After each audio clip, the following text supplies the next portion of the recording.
Avis vascular centre మన దేశంలోనే the best varicose vein hospital.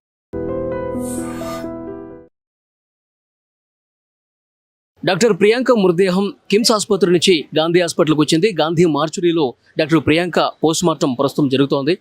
Priyanka మృతితో ప్రియాంకకు సంబంధించిన కుటుంబ సభ్యులు, బంధువులతో పాటు ప్రియాంక స్నేహితులు వీళ్ళందరూ కూడా తీవ్ర దుఃఖంలో మునిగిపోయినటువంటి పరిస్థితి ఉంది.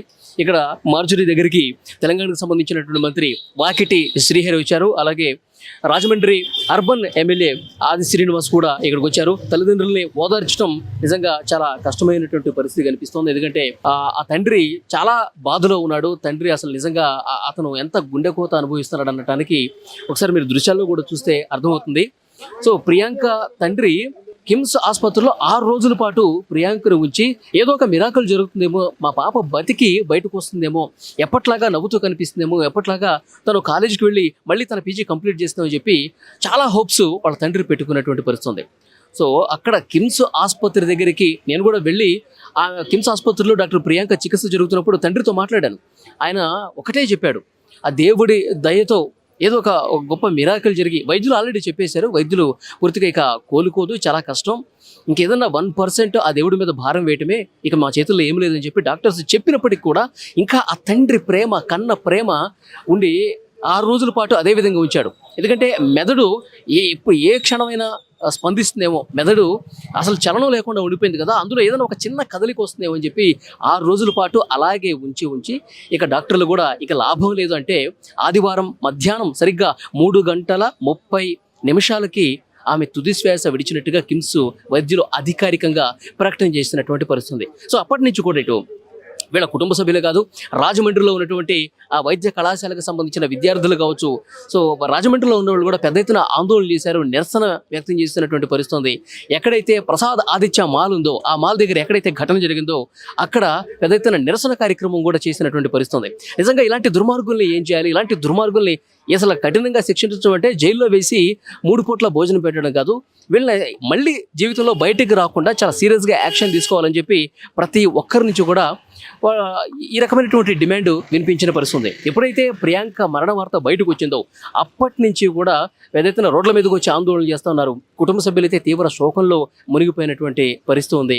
ఇక్కడ వాళ్ళ సొంత గ్రామం ఏదైతే గద్వాల్ జిల్లా ఐజా మండలం ఎక్లాస్పురం ఉందో ఆ ఎక్లాస్పురంలో ప్రియాంక భౌతికాయానికి అక్కడికి తరలించడానికి ఏర్పాట్లు కూడా చేస్తున్నారు. మరి కాసేపట్లోనే గాంధీ మార్చురీ నుంచి ఆ మృతదేహాన్ని అక్కడికి తీసుకెళ్తారు. అక్కడ వ్యవసాయ క్షేత్రంలో, ఎందుకంటే అక్కడ వాళ్ళ కుటుంబ ఆచారం ప్రకారం, వాళ్ళ కుటుంబ సంప్రదాయం ప్రకారం ఎవరు చనిపోయినా సరే వాళ్ళ వ్యవసాయ క్షేత్రంలోనే అంత్యక్రియలు చేయాలని చెప్పి వాళ్ళకు ఒక సెంటిమెంట్గా ఉంది. సో ఆ వ్యవసాయ క్షేత్రంలోనే ప్రస్తుతం ఏర్పాట్లు అనేవి జరుగుతున్నటువంటి పరిస్థితి. సాయంత్రం అక్కడ ప్రియాంక భౌతికాయానికి తమ వ్యవసాయ క్షేత్రంలో అంత్యక్రియలు చేయడానికి ఏర్పాట్లు పూర్తయిపోయినటువంటి పరిస్థితి. ఇక ఆంధ్రప్రదేశ్ ప్రభుత్వం నుంచి టీజీ భరత్ అక్కడ ఏక్లాస్పురానికి వెళ్ళబోతున్నారు. ఏక్లాస్పురానికి వెళ్ళి అక్కడ ఆంధ్రప్రదేశ్ ప్రభుత్వం ఏదైతే 20 లక్షల రూపాయల ఆర్థిక సాయం ప్రకటించిందో నిన్న ముఖ్యమంత్రి చంద్రబాబు నాయుడు గారు కూడా ఇదే చెప్పారు.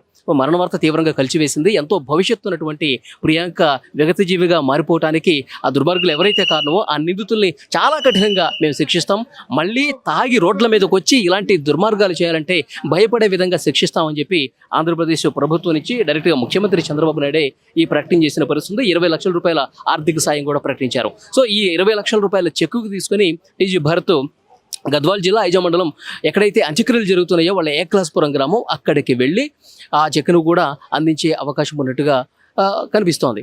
కానీ వీళ్ళు 20 లక్షల రూపాయలు సాయం ఇచ్చినా లేకపోతే ఎన్ని ఓదార్పు మాటలు చెప్పినా పోయినటువంటి ఆ ప్రియాంక మాత్రం తిరిగి రాదు. 6 రోజులు మృత్యువుతో పోరాడి కన్ను మూసింది ప్రియాంక. సో ఆ ప్రియాంకకు సంబంధించి ఆ భౌతికాయానికి ఇక్కడ పోస్ట్ మార్టం జరుగుతున్నటువంటి పరిస్థితి.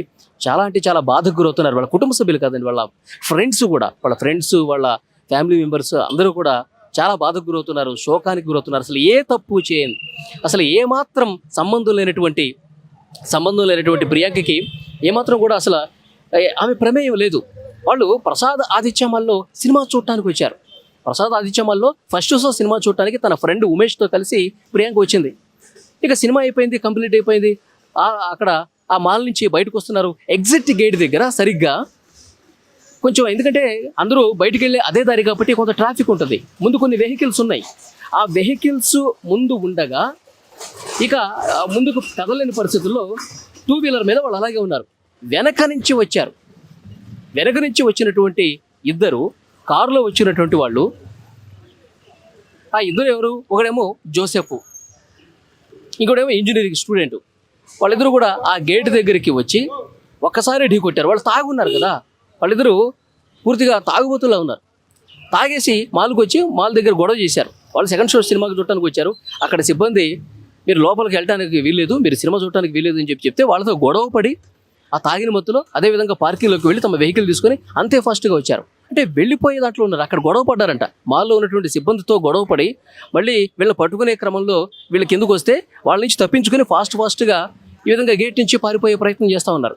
అందుకే ఫాస్ట్గా వెళ్ళిపోవాలని ఆదుర్ద. అందులో తాగేసి ఉన్నారు. ఏం చేస్తానో కనిపించట్లేదు. వాళ్ళు ప్రియాంకని ఏదో ప్రమాదవశాత్తు ఢీ కొట్టారు, ఆ 2 వీలర్ని గుద్దారు అన్నట్టుగా లేదు. ఒక్కసారి వెనక నుంచి ఢీ కొట్టారు, తర్వాత రెండోసారి ఢీ కొట్టారు. అంటే ప్రియాంకని హత్య చేయాలన్నటువంటి ఒక ఆలోచన, ఒక మైండ్ సెట్ వాళ్ళకి చాలా క్లియర్గా కనిపిస్తోంది. ఎదురుగా వెహికల్ ఉంది, ఒక 2 నిమిషాలు ఆగి ట్రాఫిక్ క్లియర్ అయిన తర్వాత వెళ్ళిపోవచ్చు కదా. అలా కాకుండా మేము వెళ్ళిపోవాలి, అడ్డు ఎవరొస్తే వాళ్ళు మేము తొక్కుకుంటూ పోతాం, అడ్డు ఎవరొస్తే వాళ్ళని చంపుకుంటూ పోతాం, ఆ స్థాయిలో వాళ్ళ ప్రవర్తన ఉంది. సీసీ కెమెరాలో రికార్డ్ అయినటువంటి ఈ దృశ్యాలు చూసిన ప్రతి ఒక్కరికి కూడా ఇది అర్థమవుతుంది. కాబట్టి ప్రియాంకని వాళ్ళు చంపేశారు, హత్య చేశారు అనటానికి ఆ దృశ్యాలు చూస్తే ఎవరికైనా అర్థమవుతుంది. కాబట్టి వాళ్ళు ఒక మోటివ్తో చేశారు. వాళ్ళు తాగి రోడ్ల మీదకి వచ్చి చంపడం కోసం వచ్చినట్టుగా వాళ్ళ బిహేవియర్ ఉంది. కాబట్టి ఇలాంటి వాళ్ళని చాలా సీరియస్గా శిక్షించాలని చెప్పి ప్రతి ఒక్కరి నుంచి పెద్ద ఎత్తున డిమాండ్ వస్తోంది. ఆంధ్రప్రదేశ్ ప్రభుత్వం కూడా ఈ కేసును చాలా సీరియస్గా తీసుకుంది. పోలీసులు కూడా మొదట ఉన్నటువంటి ఆధారాలను బట్టి కొన్ని సెక్షన్స్ చేర్చారు. ఇప్పుడు వాళ్ళ సీసీ కెమెరా రికార్డ్స్ చూసిన తర్వాత, వాళ్ళ బిహేవియర్ చూసిన తర్వాత వీళ్ళు చంపడానికి వచ్చారని చెప్పి వాళ్ళ మోటివ్ అనేది క్లియర్గా అర్థమైంది. కాబట్టి ఇంకా సీరియస్ సెక్షన్స్ కూడా పోలీసులు చేర్చి నిందితులకి చాలా కఠినంగా శిక్షిస్తాము, ప్రియాంకకి న్యాయం చేస్తామని పోలీసులు కూడా నిన్న ప్రెస్ మీట్ పెట్టి చెప్పినటువంటి పరిస్థితి ఉంది. సో మొత్తానికి ఒక తీవ్ర విషాదం అయితే నెలకొంది. ప్రియాంక బతికొస్తుంది అని చూసినటువంటి ప్రతి ఒక్కరికి కూడా నిరాశ అయిపోయింది. ఆశలన్నీ కూడా పూర్తిగా అడుగంటిపోయినటువంటి పరిస్థితి ఉంది. ప్రియాంక మరణ వార్త విని ప్రతి ఒక్కరు కూడా శోకంతో కన్నీళ్లు పెట్టుకుంటున్న పరిస్థితి ఉంది. ప్రస్తుతం మరి కాసేపట్లో ప్రియాంక భౌతికాయం వాళ్ళ స్వగ్రామం ఏక్లాస్పురానికి చేరుకుంటుంది. అక్కడ ఈ సాయంత్రం అంత్యక్రియలు జరగబోతున్నాయి. మీరు స్క్రీన్ మీద చూస్తూ ఉన్నారు ప్రియాంక భౌతికాయాన్ని అంబులెన్స్లో ఇక్కడి నుంచి తరలిస్తున్నటువంటి దృశ్యం కూడా మీరు చూడొచ్చు. సో తీవ్ర శోకంలో మునిగిపోయినటువంటి ఆ బంధువులు, కుటుంబ సభ్యులు ఊరికి తీసుకెళ్తా ఉన్నారు. గద్వాల్ జిల్లా ఏక్లాస్పురం గ్రామానికి తీసుకెళ్లి అక్కడ సాయంత్రం అంత్యక్రియలు జరగబోతున్నాయి. మీరు విజువల్స్లో చాలా స్పష్టంగా చూడొచ్చు. గాంధీ మార్చూరు నుంచి బయలుదేరినటువంటి వెహికల్ మరొక 3 గంటల్లోనే గద్వాల్ జిల్లా ఐజా మండలం ఏక్లాస్పూర్ గ్రామానికి వెళుతుంది. అక్కడ అంత్యక్రియలకి ఆల్రెడీ ఏర్పాట్లు కూడా జరుగుతున్నటువంటి పరిస్థితి. యాక్చువల్గా అంత్యక్రియలు చేయడానికి మామూలుగా శ్మశాన వాటికలో కాకుండా తమ ఫ్యామిలీకి సంబంధించిన ఒక సెంటిమెంట్ ఉంది. ఎవరు చనిపోయినా సరే తమ వ్యవసాయ క్షేత్రంలోనే అంత్యక్రియలు చేయాలని చెప్పి వాళ్ళకు సెంటిమెంట్ ఉంది. దాంట్లోనే భాగంగా అక్కడ ఏక్లాస్పురం గ్రామంలో వాళ్ళ వ్యవసాయ క్షేత్రంలోనే అక్కడ ఏర్పాట్లన్నీ కూడా చేస్తూ ఉన్నారు. ఈ సాయంత్రం 4-5 ఆ ప్రాంతంలో ప్రియాంక మృతదేహానికి అక్కడ అంత్యక్రియలు జరగబోతున్నాయి. సో ఇక్కడ కుటుంబ సభ్యులు మాత్రం తీవ్ర ఆవేదనలో ఉన్నారు. ఆంధ్రప్రదేశ్ ప్రభుత్వం నుంచి ప్రతినిధులు వచ్చారు. అలాగే ఇక్కడ తెలంగాణ మంత్రి వాకిటి శ్రీహరి వచ్చారు. సో కుటుంబ సభ్యులను ఓదార్చారు. ప్రభుత్వాలు మీకు అండగా ఉంటాయి. నిజంగా ఇది జరగకూడనటువంటి విషయం. ఇది ఇద్దరు దుర్మార్గులు చేసినటువంటి మారణకాండ. ఇది నిజంగా చాలా బాధ కలుగుతోంది. ప్రభుత్వం తరఫున మేము కూడా మీకు సానుభూతి తెలియజేస్తున్నాం. ఆంధ్రప్రదేశ్ ప్రభుత్వం ఇప్పటికే 20 లక్షల రూపాయల సాయం కూడా ప్రకటించినటువంటి పరిస్థితి. కానీ ఎంత సాయం చేసినా ఏం చేసినా ఆ పోయిన ప్రాణం మాత్రం తిరిగి రాదు. కానీ వాళ్ళ డిమాండ్ ఒకటే.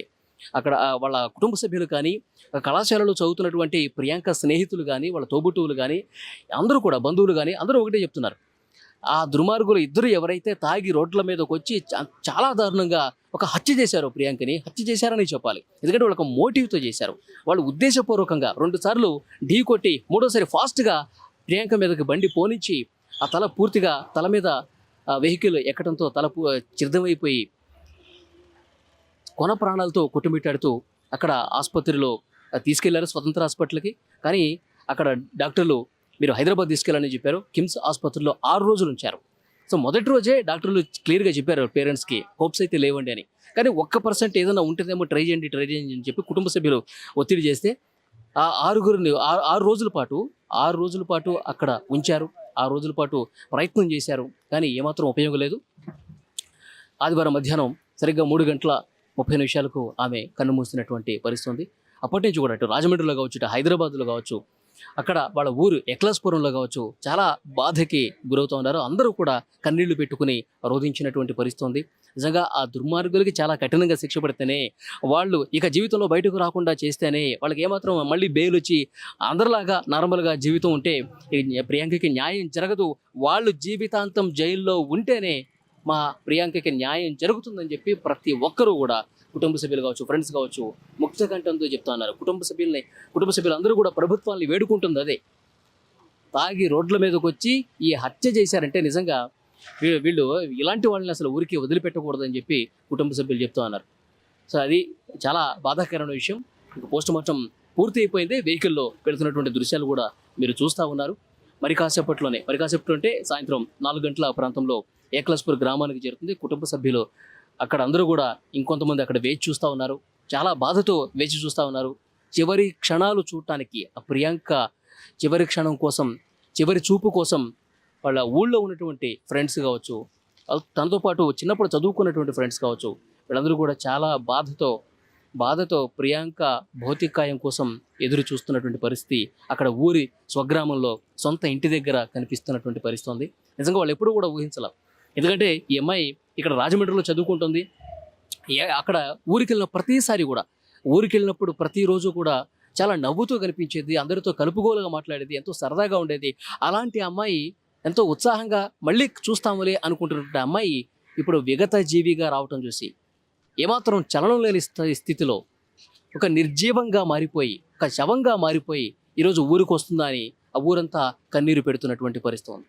కుటుంబ సభ్యులు ఇంకా ఆ బాధ నుంచి ఇంకా బయటికి రాలేదు. 3 ఆడపిల్లలే, పిల్లల్ని మంచిగా చదివించి వాళ్ళు ఒక ఉన్నత స్థాయికి వెళ్తే అంతే చాలా అనుకున్నటువంటి ఆ తల్లిదండ్రులకి తమ బిడ్డని ఈ విధంగా చూస్తామని చెప్పి అనుకోలేదు. ఇంకా ఆ బాధలోనే మునిగిపోయి ఉన్నారు.